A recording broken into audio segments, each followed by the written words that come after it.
Bagaimana cara meraih kesuksesan dan kekayaan yang berlimpah hanya dalam waktu 3 tahun atau kurang? Apa bedanya orang yang kaya dengan orang yang biasa? Ketika sama-sama dikasih waktu yang sama, ternyata dalam waktu yang sama, orang yang kaya tadi bisa membuat kekayaan jauh lebih banyak dibanding orang yang miskin. Ternyata ketika saya belajar keliling dunia, belajar kepada top-top guru di dunia, dan ketika pulang saya praktekkan, ternyata apa yang diajarkan betul-betul nyata dan bisa membuat saya menjadi kaya. Orang yang kaya, perbedaannya dengan orang miskin, ternyata hanya ada 3 saja. 1, orang yang kaya, dia think in the certain way. Kedua, feel in the certain way. Yang ketiga, act in the certain way. Maksudnya apa? Jadi ternyata manusia yang kaya tadi, yang tadinya sama-sama miskin tapi akhirnya dalam waktu 3 tahun bisa jauh lebih kaya dibanding yang miskin, ternyata dia berpikir dengan cara tertentu, merasakan dengan cara tertentu, dan bertindak dengan cara yang tertentu. Mari kita bahas satu persatu. Mereka berpikir dengan cara tertentu. Orang-orang yang kaya, mereka berpikir, maksud saya di sini kaya dengan cara yang halal, kaya yang masuk surga, bukan kaya dengan cara menipu atau merampok. Nah, kaya ternyata dengan cara yang halal, mereka adalah 1, mereka berpikir dengan cara yaitu membuat nilai tambah. Orang yang kaya selalu memilih dan melakukan tindakan-tindakan yang menghasilkan nilai tambah untuk orang lain. Cara berpikirnya seperti itu. Nah, salah satu contoh, zaman dulu Nabi Abraham atau Nabi Ibrahim, ketika dia diminta untuk mengorbankan salah satu anaknya, dan ternyata dia rela, dan kemudian oleh Tuhan diganti oleh domba. Sejak saat itu diberikanlah sabda bahwa engkau mulai hari ini karena engkau percaya terhadap aku dan percaya sepenuh hati, maka mulai hari ini kau dan anak cucumu akan hidup berkelimpah. Baik agama Islam ataupun agama Kristen ada kata-kata yang seperti itu. Sejak saat itu Nabi Abraham, apa yang dilakukan Nabi Abraham atau Nabi Ibrahim ini? Dia mulai beli tanah dan kemudian dia membuat nilai tambah. Dari tanah yang tidak ada nilainya, dia tanamin gandum. Gandum 1 jadi ribuan. Dia punya domba 2 jadi ratusan. Dia membuat from nothing be something karena dia menciptakan nilai tambah. Jadi orang yang kaya selalu fokus, saya harus membuat nilai tambah apa untuk orang lain dan untuk dunia dan untuk bangsa dan negara ini. Dan kemudian orang kaya dengan cara yang baik, mereka berpikir selalu always win-win. Tidak boleh satu yang namanya win-lose. Kalau win-lose, kerjanya akan hanya sebentar, kerjasamanya akan sebentar, bisnisnya hanya berlangsung sebentar. Kemudian, orang yang sukses tadi, mereka berpikir dengan cara bagaimana? Orang yang sukses dan kaya tadi, mereka ternyata mempunyai goal yang spesifik. Maksudnya apa goal yang spesifik? Pernah nggak kita ngalami pada waktu kita menentukan goal, besok saya mau bangun jam 5 pagi. Ternyata besok tanpa melihat alarm, tanpa mendengarkan alarm, tanpa melihat jam, ternyata kita bisa bangun tepat jam 5 pagi. Kenapa? Karena goal kita spesifik, bawah sadar kita mau mengerjakannya dan kita bangun jam 5 pagi. Misalnya kita memberikan goal yang tidak spesifik, coba silakan dites, besok saya mau bangun sepagi mungkin. Apa yang jadi? Ada 2 alternatif. 1, otak mengabaikan karena perintahnya tidak jelas. Otak berpikir begini, jam 10 pagi, jam 9 pagi, ini yang ngasih perintah goblok ini. Akibatnya apa yang jadi? Bangun jam 8 pagi dan akhirnya malah kesiangan. Alternatif pertama. Alternatif yang kedua apa yang jadi? Kalau goalnya tidak spesifik. Yang terjadi adalah pada waktu kita jam 1 pagi kita malah bangun, jam 1 lebih 5 menit bangun, jam 1 lebih 20 bangun, malah tidak bisa tidur. Jadi kembali lagi, goalnya harus benar-benar spesifik. Orang-orang kaya tahu, oke, saya tanggal sekian pada waktu ini saya akan menjadi seperti ini. Seperti Jim Carrey, kemana-mana dia mengantongin sebuah cek. Kalau Anda belum pernah mendengar Jim Carrey adalah bintang film lucu sekali. Ace Ventura dan kemudian Ace Ventura 2 dan banyak sekali The Mask, film-filmnya dia yang film yang lucu-lucu. Dan ternyata pada waktu itu dia membuat satu cek sendiri, dia tulis sendiri, dia punya goal spesifik pada waktu tanggal tahun sekian, pada bulan sekian saya harus mempunyai income 20 juta. Ternyata tepat pada waktu bulan tersebut Jim Carrey bisa mendapatkan bayaran 20 juta US, yaitu pada waktu dia main film The Mask. Ini yang terjadi, banyak keajaiban ketika menentukan goal yang sangat spesifik. Kemudian berikutnya, selain goalnya spesifik, kita juga harus dalam kata-kata yang positif. Goal tidak boleh dalam kata yang negatif, tapi harus dalam kata-kata yang positif. Contohnya begini, ternyata otak bawah sadar kita, kalau otak sadar kita mengenal kata tidak, kata negatif dia kenal. Tapi bawah sadar kita yang merupakan raksasa dalam hidup kita, karena perannya antara 55% sampai 88% sendiri, sedangkan otak sadar itu adalah 12% sampai 45%. Nah ternyata apa yang terjadi? Kalau kita memberikan goal yang negatif, otak kita tidak mengenal. Saya kasih contoh, mari kita tes. Semua tes, tolong coba, semua pendengar, tolong tutup mata, semua tutup mata. Praktek adalah guru yang terbaik, tolong tutup mata. Semua yang mendengar, Anda tidak boleh membayangkan. Dilarang total membayangkan, jangan sekali-kali membayangkan. Semua betul-betul tidak dikenankan, tidak diizinkan, tidak boleh membayangkan seekor gajah.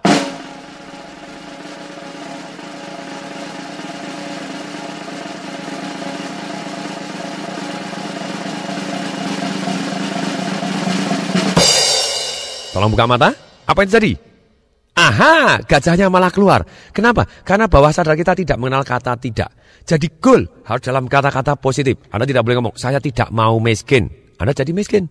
Saya tidak mau gagal. Anda jadi gagal. Lebih baik kita bawah sadarnya kita genjot. Bahwa goal kita dalam kata-kata yang positif. Dan kemudian setelah kita ceritanya membuat nilai tambah. Dan kita selalu bersikap win-win. Dan kemudian kita selalu mempunyai goal yang spesifik. Dan dalam kata-kata positif, kita harus bisa merasakan dengan cara yang tertentu. Merasakan ini ada 3 hal. Satu, kita harus merasa berani. Kemudian yang kedua, kita harus komitmen. Yang ketiga, kita harus mengimani. Mengimani adalah level perasaan yang paling dalam. Bagaimana kita bisa berani? Banyak sekali orang sudah tahu tapi tidak melakukan. Sampai dikatakan oleh Bruce Lee, knowing is nothing. Applying what you know is everything. Apa yang salah dari orang yang tahu tapi tidak melakukan? Karena mereka tidak punya alasan yang sangat kuat atau mereka tidak tahu caranya merubah dari rasa takut menjadi berani. Nah, ini bagaimana kita bisa berani, bisa komitmen dan mengimani. Cara berani ada 2 hal yang sangat sederhana, yaitu adalah dengan merubah fokus. Kemudian yang kedua adalah dengan merubah gerak. Maksudnya apa merubah fokus? Merubah fokus ini begini. Kalau kita pernah menonton film Jurassic Park, binatang apa yang paling menakutkan di sana? Betul, T-Rex. Bagaimana seorang Steven Spielberg menakut-nakutin kita? Yaitu dengan merubah fokus kita. Dia keluarkan T-Rex-nya, langsung mendekat dengan suara lebih keras. Wah! Mendadak kita jadi takut. Dan kemudian, coba bayangkan kalau kita ceritanya kepingin berani, kita hal-hal yang menakutkan, kita buat jadi kecil. Sekarang saya mau tanya, kalau kita menonton film horor, mana yang lebih menakutkan? Kita nonton di bioskop, seorang diri, tengah malam jam 12 malam. Kemudian ruangannya gelap, bioskopnya suaranya THX, sendirian, baunya kemenyan. Atau kita nonton di siang hari, rame-rame, kemudian televisinya adalah televisi 7 inch, hitam putih lagi, dan agak beruat videonya, dan suaranya kayak suara mikro. Mana yang lebih menakutkan? Sudah pasti yang pertama. Kenapa? Karena besar kecilnya sangat berpengaruh, suasananya, situasinya, suaranya akan sangat berpengaruh. Nah saran saya, ketika kita takut, kalau kita mau berani, yaitu dengan merubah fokus dan merubah gerak. Merubah fokus, Anda bisa merubah bayangannya atau merubah pertanyaannya. Nah kalau kita misalnya merubah bayangan, kita bayangkan apa? Yang menakutkan tadi kita buat kecil, dibuat di figura, kemudian dibuat hitam putih, dibuat kabur, dibuat agak menjauh, dibuat mengecil, menjauh, akhirnya ditelan oleh matahari, mendadak kita jauh lebih berani. Karena fokusnya kita jauhkan, mengecil, kita akan jauh lebih berani. Dan kemudian goal kita buat jadi lebih besar. Goal kita buat lebih dekat, lebih besar, lebih terang, penuh warna. Sekali lagi, lebih terang, lebih besar, lebih dekat, penuh warna, dan akhirnya bahkan kita menjadi satu dengan goal kita. Mendadak kita bisa jadi lebih berani. Kemudian kita bisa merubah juga dengan pertanyaan. Apabila ceritanya fokus kita sedang ke hal-hal yang negatif. Contohnya ada orang mau usaha. Saya tahu persis kalau saya mau kaya, mau sukses, saya harus usaha. Atau saya harus kenalan kepada orang ini. Saya harus telepon kepada orang ini. Saya harus main kepada orang ini. Saya harus ngajak makan siang kepada orang ini. Nah ternyata kita takut. Kita bisa merubah pertanyaan. Kenapa orang takut tidak mau mulai usaha atau tidak berani take action tadi? Karena dia tanya dengan cara yang salah. Gimana ya nanti kalau saya gagal? Mungkin tidak ya saya gagal? Gimana ya kalau saya ditolak? Nah, ini pertanyaan yang tidak adil. Karena setiap usaha selalu ada kemungkinan untuk gagal. Setiap mengajak Anda ada kemungkinan ditolak. Tapi kalau kita tidak pernah usaha atau tidak pernah mengajak, berarti kita sebenarnya gagal 100%. Nah, caranya bagaimana kita merubah supaya kita jadi berani? Kita tanya. Pertanyaan dibalik. Ruginya apa? Kalau saya tidak take action sekarang. Kalau tadi ruginya apa kalau saya take action? Sekarang dibalik pertanyaannya. Ruginya apa kalau saya tidak take action? Dan kemudian tanya lagi, untungnya apa? Kenapa saya harus take action sekarang? Mendadak fokus kita berubah. Untungnya apa kalau saya take action sekarang? Dan ruginya apa? Berarti kalau saya tidak take action, ruginya apa kita bayangkan. Dan kemudian supaya kemungkinan berhasilnya jauh lebih tinggi pada waktu kita fokus tadi, kita tanya lagi dengan pertanyaan ini. Supaya kemungkinan berhasilnya jauh lebih tinggi, apa yang harus saya pelajarin, apa yang harus saya siapkan, dan kapan waktu yang tepat akan saya lakukan. Yang jelas, waktu yang tepat itu 90% jawabannya adalah sekarang. Hanya 10% yang akan selesai dengan sendirinya, tapi lebih baik. Kenapa kalau take action sekarang itu jauh lebih baik dibanding kita menunda? Jawabannya di sini. Kalau kita take action sekarang, itu yang membuat kita mempunyai pengalaman atau hasil feedback lebih cepat. Kalau kita salah bisa kita perbaikin. Kalau belum benar, kita mesti kita perbaikin. Kalau sudah benar, kita bisa nikmatin hasilnya. Itu bagaimana cara berani merubah fokus. Kemudian bagaimana cara berani dengan merubah gerak. Dikatakan oleh guru saya Anton Robin bahwa our emotion is created by our motion. Jelas sekali bahwa gerakan kita sangat-sangat mempengaruhi emosi kita. Kalau tidak percaya, mari kita tes. Semua tolong berdiri tegak, semua berdiri tegak, tegak, kecuali yang nyetir mobil. Sekarang Anda berdiri tegak, sangat-sangat tegak, dagu ke atas, mata cerah, dada dihusungkan, kemudian senyum lebar mungkin, matanya cerah melihat ke atas, tangan dua-dua ke atas, dengan posisi tangan dua-dua ke atas, kemudian mata melihat ke atas, kemudian mata cerah, kemudian bibir tersenyum lebar-lebar, dada dibusungkan. Coba tes, kita ingat-ingat hal yang menyedihkan. Jangan berubah, tapi tetaplah ingat-ingat hal yang menyedihkan.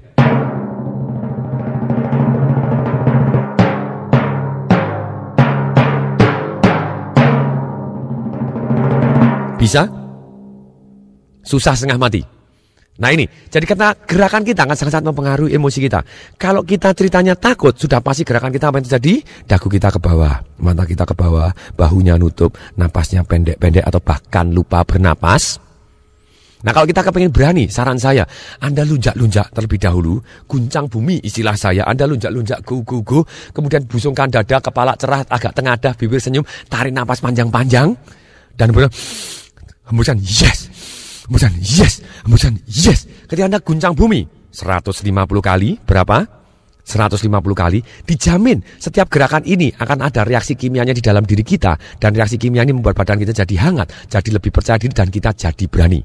Nah kombinasinya bagaimana? Kalau Anda lagi takut, Anda bisa merusak pola takut Anda dengan merusak gerakan. Anda masukkan tangan Anda, telunjuk Anda gitu ya. Anda putar-putar dulu telunjuknya, weng, putar-putar, kemudian telunjuknya kanan ini masukkan ke hidung kanan, tarik ke atas, katakan takut nih. Mendadak otak kita rusak polanya, mendadak kita jadi ketawa. Kemudian Anda guncang bumi, go. Entah 10 kali, entah 50 kali, atau 150 kali kalau Anda lagi takut sekali gitu ya. Dan kemudian Anda tarik nafas, yes, Anda tepuk dada dan genggam. Yes, tepuk dada dan genggam. Dan Anda bayangkan ketika kita waktu dulu ataupun masa depan atau yang sudah berlalu, silahkan, yang sangat percaya diri, sangat full percaya diri. Entah waktu kita wisuda, entah waktu kita ngelamar diterima, atau waktu pekerjaan diterima, waktu gajian pertama, atau waktu mendengarkan pujian dari orang-orang yang kita hormatin. Apapun yang membuat kita percaya diri, kita buat bayangannya lebih besar, lebih dekat, lebih terang. Jadi satu dengan diri kita, mendadak kita go, kita langsung berani. Kemudian berikutnya, setelah kita berani, ternyata berani tidak cukup. Banyak sekali orang berani, tapi hanya sekedar sebentar saja, atau istilah saya hangat-hangat tai ayam. Bapak Ibu tahu bahasa Inggrisnya hangat-hangat tai ayam? Hot chicken shit. Nah kemudian level kedua dalam feel itu adalah komitmen. Maksudnya apa komitmen? Komitmen itu adalah suka duka dijalanin. Kenapa orang level komitmen itu lebih tinggi daripada berani? Berani biasanya, oh ya saya kalau enak aja mungkin dijalanin. Tapi begitu mulai tidak nikmat, dia tidak mau menjalanin. Orang yang komitmen, dia suka duka dijalanin. Bagaimana kita bisa komitmen? Kalau kita tahu bahwa itu harus, kemudian kita lakukan, dan kita terus dan kita lakukan, baik suka maupun duka kita lakukan sampai membawa hasil. Caranya bagaimana? Yaitu dengan alasan yang sangat kuat. Orang yang punya komitmen yang sangat kuat, biasanya punya alasan yang sangat kuat. Alasan datangnya dari mana? Alasan datangnya adalah dari nikmat dan sengsara. Nah, kalau kita tahu persis nikmatnya, kita bisa membayangkan dan kita bisa menulis kenikmatannya. Apa yang terjadi kalau kita bisa mencapai impian kita? Apa yang jadi kalau kita take action menuju ke arah impian kita tadi? Apa yang jadi kalau kita sesuai dengan rencana kita terus maju terus mencapai ke impian kita dengan penuh persisten, suka duka dijalanin? Mana nikmatnya seperti apa? Dan take action ini nikmatnya apa? Kita akan lebih termotivasi. Tapi manusia, otak manusia 20% mencari kenikmatan, 80% menghindari kesengsaraan. Untuk itu, kesengsaraan adalah salah satu sumber motivasi yang sangat-sangat kuat. Kalau kita tidak mempunyai pengalaman yang menyengsarakan, kalau kita bisa membayangkan kesengsaraan yang hanya membayangkan aja, sampai kita bisa mendengarkan, bisa merasakan, gunakan panca indera, penderitaan yang begitu emosional dan detail. Kalau kita tidak take action menuju ke arah impian kita, atau kalau kita tidak mencapai apa yang kita impikan tadi, sengsaranya begitu sengsara sekali, otak kita akan bergerak, langsung cari yang kita mau. Dan kemudian kita akan take action. Dan kita akan punya komitmen. Kemudian level berikutnya, feel yang berikutnya, atau merasakan yang berikutnya adalah imanin. Kalau kita bisa membayangkan itu sudah, dan kita bisa doa dengan penuh syukur. Terima kasih Tuhan, bahwa apa yang kita inginkan tadi kita bayangkan dengan detail, kita rasakan, kita dengarkan bahwa sudah. Iman itu adalah kita tidak melihat tapi kita percaya, itu kita iman.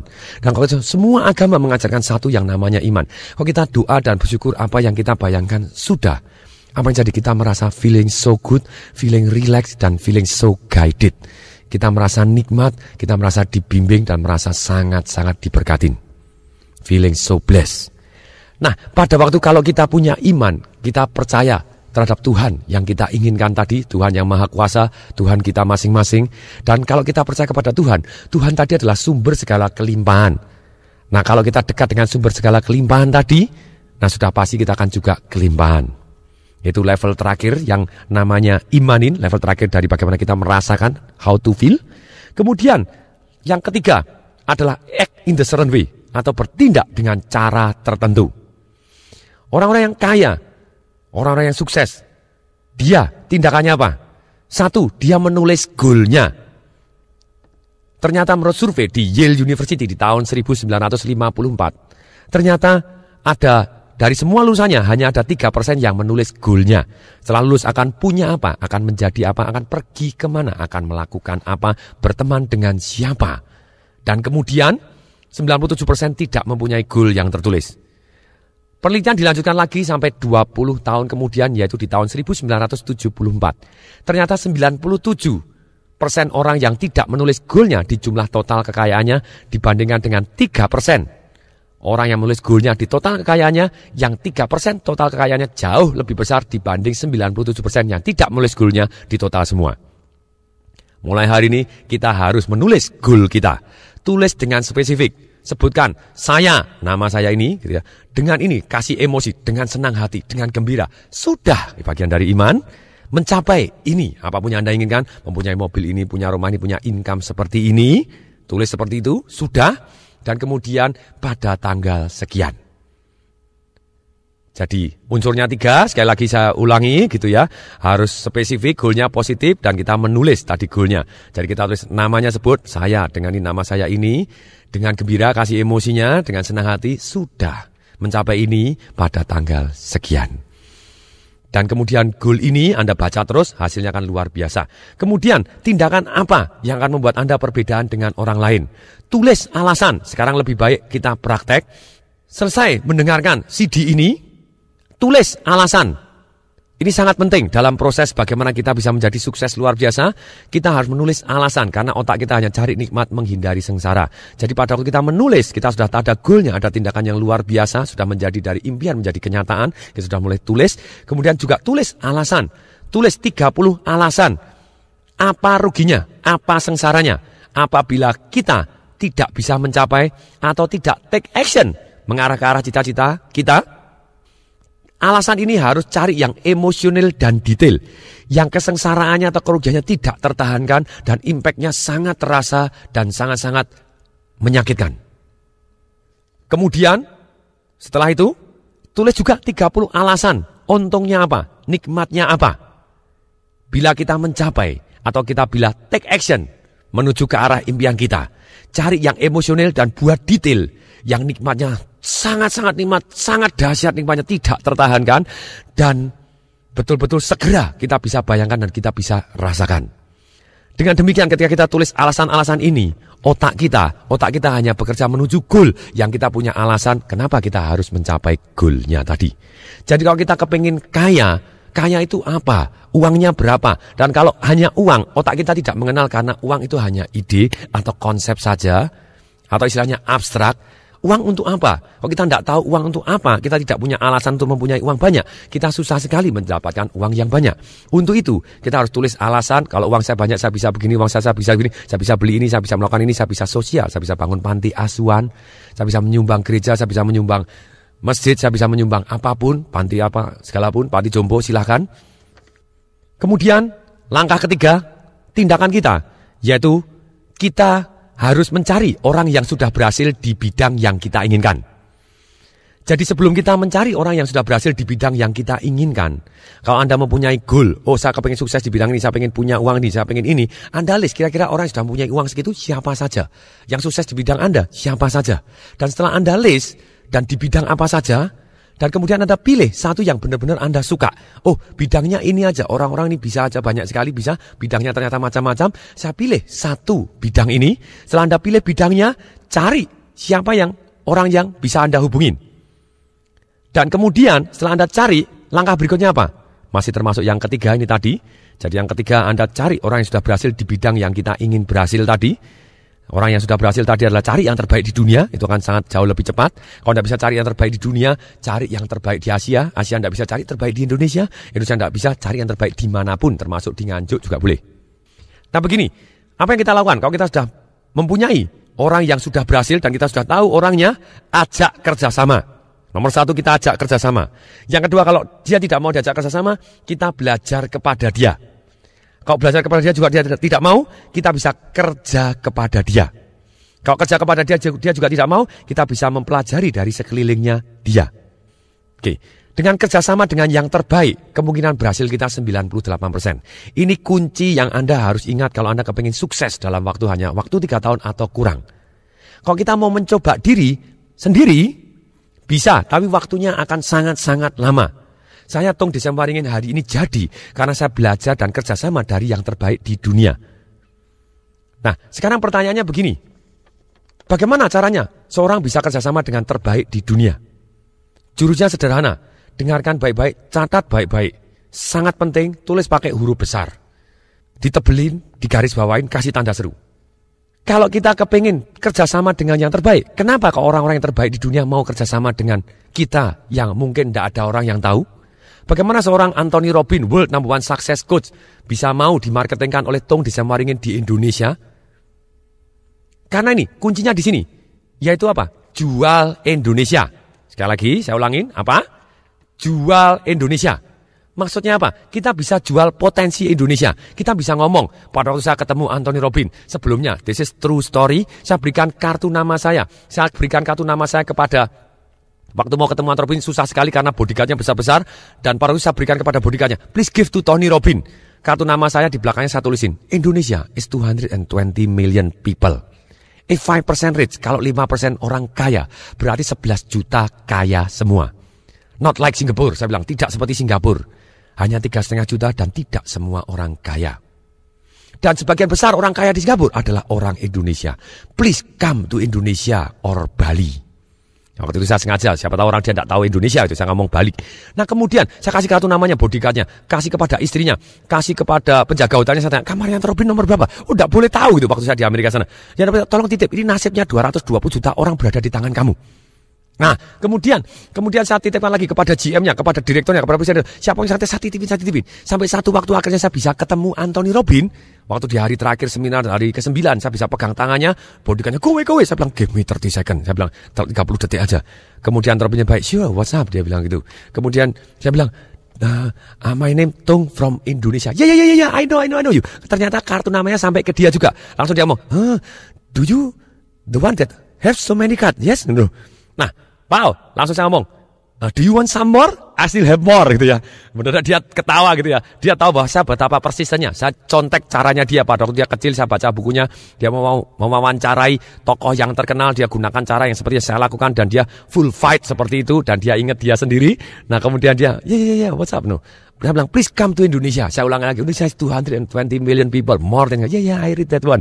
Dan kemudian ketika itu dia happy gitu ya, mendadak bisa kenal saya dan kemudian oke. Walaupun akhirnya belum ke Indonesia, tapi mendadak dia kenal, ada orang Indonesia yang potensinya dahsyat.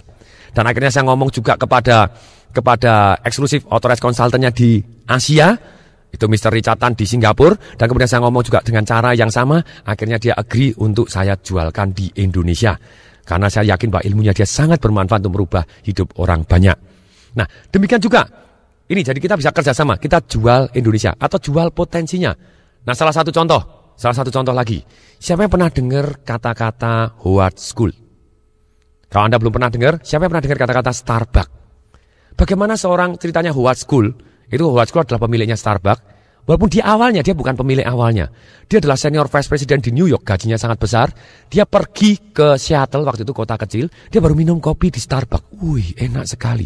Dia punya impian. Dia langsung ngomong kepada pemiliknya, "Do you know, in this world ada 5 miliar orang. Apa hubungannya?" Sama, kalau saya ditanya, di Indonesia ada 220 juta rakyat Indonesia. Apa hubungannya dengan saya? Jawab satu kata, baik-baik saja. Tidak ada hubungannya. Ada yang mau kita ajak kerjasama, ada yang tidak mau. Tapi kita ketemu satu aja. Yang mau diajak kerjasama, nasib kita berubah bumi dan langit dengan sangat-sangat cepat. Bisa kurang dalam waktu 3 tahun, bisa lebih cepat lagi kalau Anda bisa pegang. Ada orang tanya lagi, Pak, apa orang mau? Belum tentu, banyak sekali orang mau. Siapa Tung? Buktinya Anton Robin juga mau. Robert Kiyosaki juga mau. Nah, kemudian dalam hal ini ketika kita mengajukan bahwa kita jual Indonesia, kemungkinan berhasil kita juga jauh lebih besar ketika kita kerjasama dengan yang terbaik. Jauh lebih besar, jauh lebih cepat. Kemudian, kalau kita tidak bisa kerjasama tadi, kita belajar kepada, terus belajar, cari yang terbaik, dan Anda belajar terbaik, Anda akan jadi terbaik. Ketika ada majalah memilih saya, Tung Desemaringin, sebagai pelatih sukses nomor 1 di Indonesia, saya tidak heran karena apa? Karena saya sudah belajar nomor 1 terbaik di dunia. Bahkan majalah SWA milih saya sebagai the most powerful people and idea in business 2005.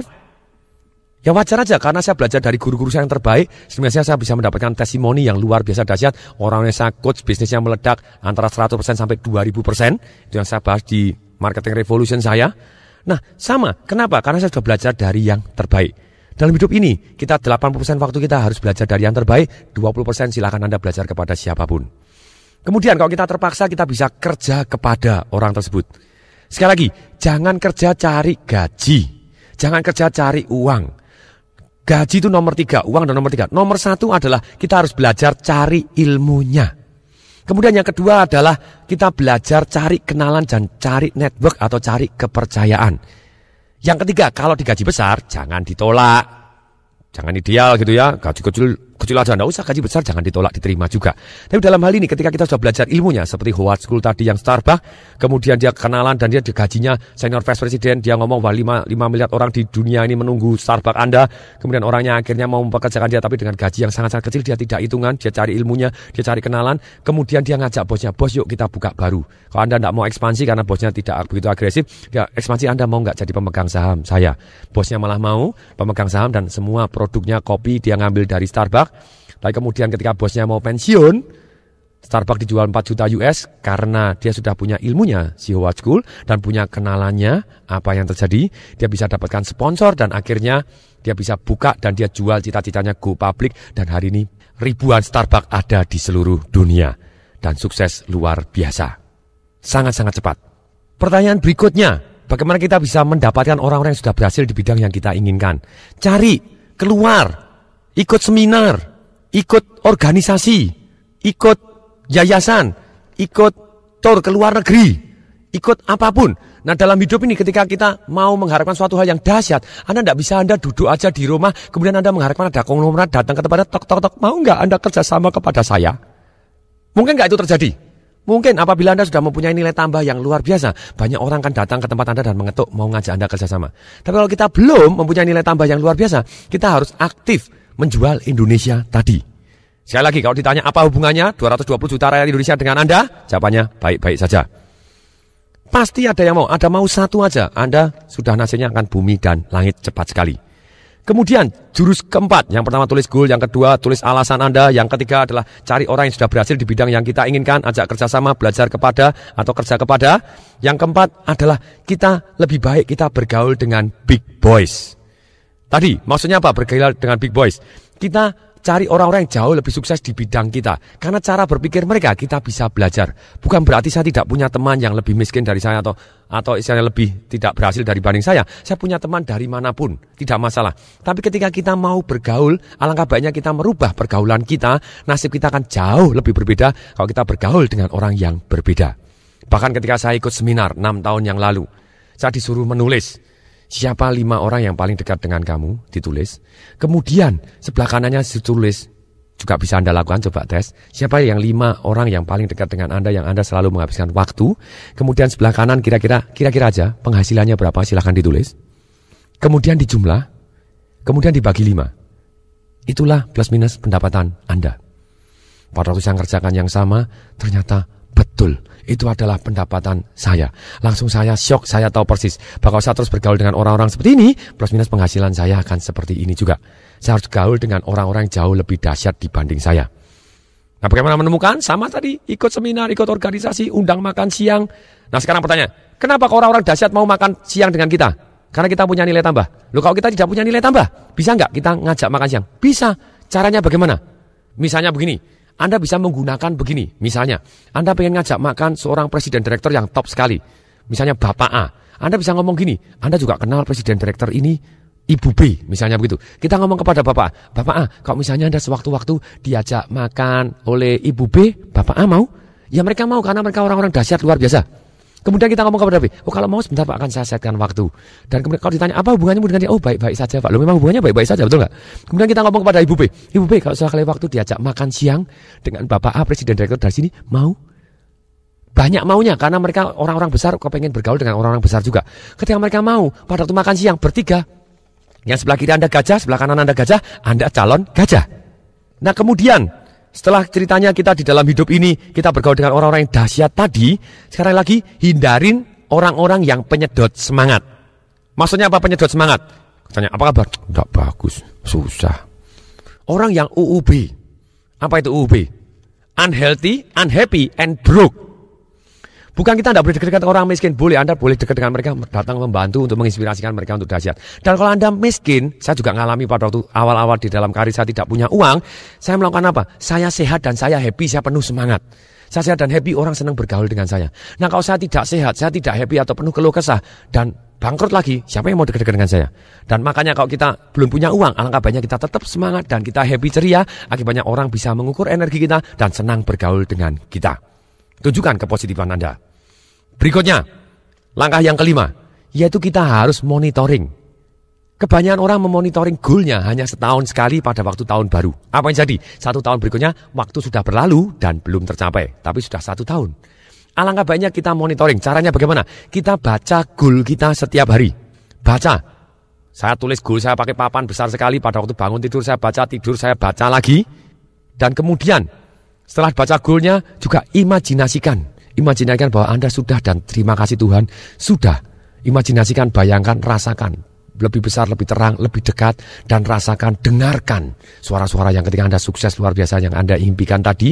Dan kemudian Anda monitoring. Dari tindakan begini, hasil yang diharapkan adalah apa? Nah ternyata hasilnya sudah mengarah ke arah impian kita atau belum. Kalau belum, kita harus rubah. Kalau sudah, nah kita akan perkuat tindakan yang betul-betul sudah menghasilkan yang kita inginkan. Kemudian, yang keenam, kita harus fleksibel. Maksudnya apa fleksibel? Fleksibel caranya, tapi persisten usahanya.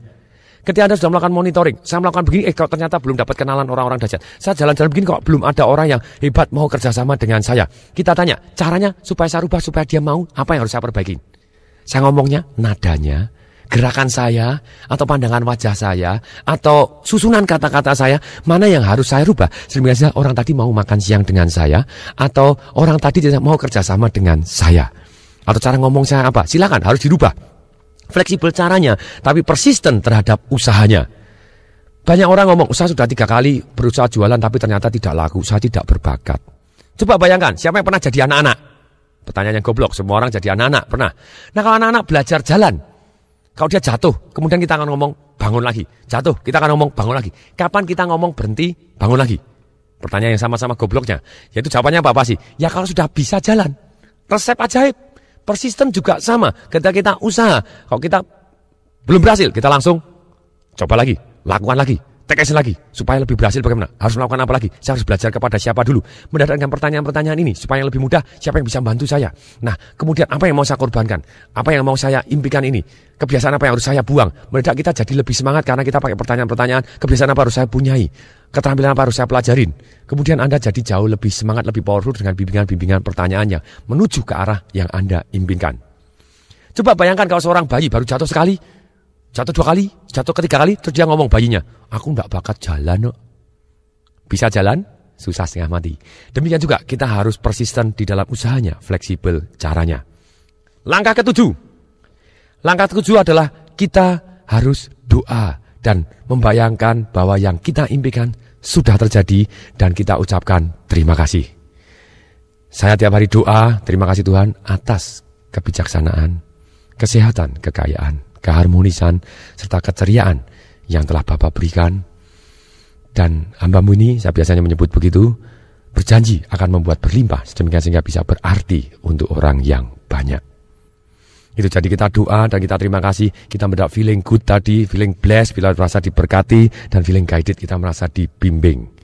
Kemudian yang saya lakukan, yang selama dalam 3 tahun, bagaimana saya bisa merubah hidup saya dengan bumi dan langit, yaitu saya terus belajar. Jadi langkah ke-8, kembali lagi, saya terus belajar. Walaupun tadi cari orang yang sudah berhasil, kita bisa kerja kepada, belajar kepada. Tapi yang ini sengaja saya buat ke-8, karena banyak orang sudah berhasil, dia tidak mau belajar lagi. Saya punya komitmen bahwa apa yang saya bayarkan untuk leher ke bawah dengan leher ke atas harus lebih besar, harus lebih besar leher ke atas. Maksudnya apa? Kalau saya makan, saya minum, saya beli baju untuk di bawah saya, 1 tahun habis 20 juta, berarti untuk leher ke atas, untuk ikut seminar, untuk apa? Harus lebih besar dari 20 juta. Karena saya tahu, mana yang lebih menghasilkan? Leher ke atas atau leher ke bawah? Lah masih ada yang ngeyel lagi, leher ke bawah Pak, atau lebih ngeyel pinggang ke bawah, saya tidak ikut-ikut. Sudah pasti sebetulnya leher ke atas kita yang akan lebih menghasilkan. Di dalam dunia informasi ini, bahwa kita, pikiran kita lah yang sangat-sangat luar biasa dahsyat, yang mengelola informasi dan bisa membuat jadi uang itu sendiri. Jadi langkah ke-8 kita harus terus belajar. Belajar ini ada 4 macam. 1, kita belajar dari pengalaman kita. Itu yang paling berkesan. Tapi kalau kita ngalami sendiri, seringkali kita benjut dan tidak nikmat. Nah kemudian yang kedua, belajar dari merenung. Ini yang paling bermanfaat. Kalau kita merenung, menyimpulkan proses tanya jawab. Dari begini apa yang harus saya lakukan? Ini supaya lebih baik, apa yang harus saya lakukan? Anda terus tanya, proses berpikir adalah proses tanya jawab terhadap diri sendiri. Anda tanya, supaya lebih sukses, supaya lebih siap, waktunya sekarang, supaya lebih siap, apa yang jadi? Nah kemudian Anda selalu tanya, supaya kemungkinan berhasil lebih tinggi, apa yang saya lakukan? Dan kemudian itu kita akan jauh lebih dahsyat kalau kita belajar dengan menyimpulkan dan merenung tadi. Kemudian yang ketiga dan keempat ini adalah kita belajar dari orang lain atau dari orang atau situasi atau alam yang di luar diri kita. Yaitu kita bisa belajar secara langsung. Anda bisa belajar dengan punya mentor, punya pembimbing. Ini adalah cara belajar yang paling cepat. Karena orang yang berhasil akan menunjukkan kepada Anda caranya dengan lebih cepat dan lebih mudah.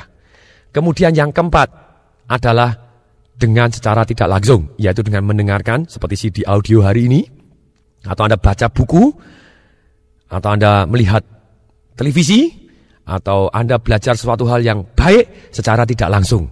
Nah ini adalah cara yang paling banyak. Maksudnya paling banyak apa? Kalau kita baca buku, satu orang ngarang buku, itu memakan waktu mungkin umur 35-40 tahun baru mengarang buku. Rata-rata mungkin 40 tahun baru mengarang 1 buku. Nah, kalau kita belajar misalnya sudah 10 buku, berarti kita sudah belajar 400 tahun pengalaman orang lain. Lebih baik kita terus belajar. Kemudian berikutnya, langkah yang ke-9. Ada satu yang saya lakukan juga, yaitu melakukan meditasi. Meditasi dengan CD audio setiap malam. Dan setelah itu rutin selama 1 bulan. Setelah selesai, saya ulangin berapa hari sekali. Dalam hal ini, saya menggunakan CD meditasi dari Dick Stupin. Dan saya melakukan bagaimana mencapai goal, bagaimana menjadi miliuner dalam 3 tahun, goal, success and commitment, itu terus kemudian I accept, saya menerima bahwa semua hal-hal yang melalui saya akan membuat saya jadi lebih baik dan lebih kuat. Kalau hal-hal yang ceritanya jelek, hanya melewatin saya tanpa membuat saya jadi negatif, tapi membuat saya jadi lebih kuat, jadi lebih baik. Kalau hal positif membuat saya juga saya terima, hal yang positif, apapun yang terjadi, saya terima. Nah itu yang luar biasa meditasi dan saya tidur. Meditasi saya tidur, hasilnya luar biasa dan membuat saya bertindak menuju ke arah yang saya impikan. Kemudian kembali dalam hal belajar, kita harus belajar apa saja. Kalau kita kepengen sukses dan kaya dengan sangat-sangat cepat, 3 hal yang kita harus pelajarin, yaitu adalah manajemen, yakni manajemen apa? Satu adalah manajemen dari sisi waktu, itu nomor 1 yang paling penting dalam hidup kita.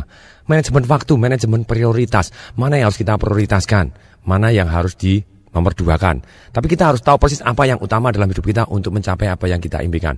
Kemudian setelah manajemen waktu, yang kedua adalah manajemen orang. Kalau kita bisa manage orang dan bisa memimpin orang, apa yang jadi kita akan sangat-sangat mudah mendapatkan uang. Dan yang ketiga, setelah kita mendapatkan uang, yang ketiga adalah keterampilan manajemen apa yang harus kita pelajarin, yaitu keterampilan manajemen uang. Bagaimana kita mengelola uang sehingga uang tadi bekerja untuk kita. Dan sehingga kita jauh lebih kuat dan lebih aman. Kemudian, keterampilan apa? Kalau tadi sistem manajemennya, sekarang keterampilan apa yang sangat penting untuk menjadi kaya? Yaitu adalah keterampilan marketing atau menjual. Orang-orang yang paling kaya di dunia, dia adalah jago menjual. Jadi alangkah baiknya kita di dalam awal-awal karir kita mulai belajar menjual. Orang yang paling kaya di dunia sebetulnya dia 2 hal saja. Yaitu kalau bukan orang yang jago menjual, yang kedua dia adalah jago saham. Yang paling kaya di dunia, yang super sangat-sangat kaya di dunia, dia jago dua-duanya. Dia jago saham dan dia jago jualan, termasuk jualan sahamnya dia sendiri. Mulai dari Bill Gates, Warren Buffett, segala macam semua orang nomor kaya, nomor 1, nomor 2, nomor 3, nomor 4, dia tentang saham, dia jago dan dia jual sahamnya dan luar biasa hasilnya. Nah, kembali lagi, kalau kita mau fokus bagaimana kita menjadi kaya, kalau kita mau jadi marketing yang baik, alangkah baiknya Anda cari CD audio saya Sales Magic atau VCD Marketing Revolution, ikutin seminar Sales Magic atau ikutin seminar Marketing Revolution. Sedangkan kalau kita misalnya mau belajar mengelola keuangan, ikut seminar saya Financial Revolution atau cari bukunya Financial Revolution yang sudah ada edisi hardcovernya, berhadiah 2 CD audio, 1 CD audio Financial Revolution dan 1 CD audio Sales Magic. Demikian juga saya mempunyai seminar-seminar yang lain.